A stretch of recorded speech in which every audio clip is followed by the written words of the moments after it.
નમસ્કાર ખેડૂત મિત્રો, જો તમે ચોળાની સફળ ખેતી કરવા માંગતા હો તો આ માહિતી ખાસ નોંધવા જેવી છે। ચોળાના ઉત્તમ ઉત્પાદન માટે તમે આનંદ શાકભાજી ચોળી 1, પૂસા ફાલ્ગુની, ગુજરાત ચોળી 3, 4 અને 5 તેમજ ગુજરાત દાંતીવાડા શાકભાજી ચોળી 2 જેવી સુધારેલી જાતો પસંદ કરી શકો છો। આ જાતો માટે પ્રતિ હેક્ટરે 25 થી 30 કિલોગ્રામ બીજ દરની જરૂર પડે છે। ચોળાની વાવણી માટેનો સર્વોત્તમ સમય જૂન જુલાઈ માસ છે। વાવેતર કરતી વખતે 2 ચાસ વચ્ચે 45 સેન્ટીમીટર અને 2 છોડ વચ્ચે 10 સેન્ટીમીટરનું અંતર જાળવવું ખૂબ જ જરૂરી છે।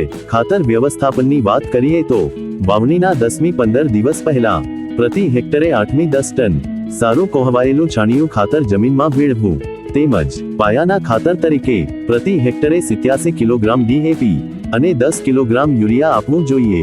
આ રીતે સંતુલિત ખાતર આપવાથી છોડનો વિકાસ ખૂબ સારો થશે અને તમને મળશે ભરપૂર ઉત્પાદન।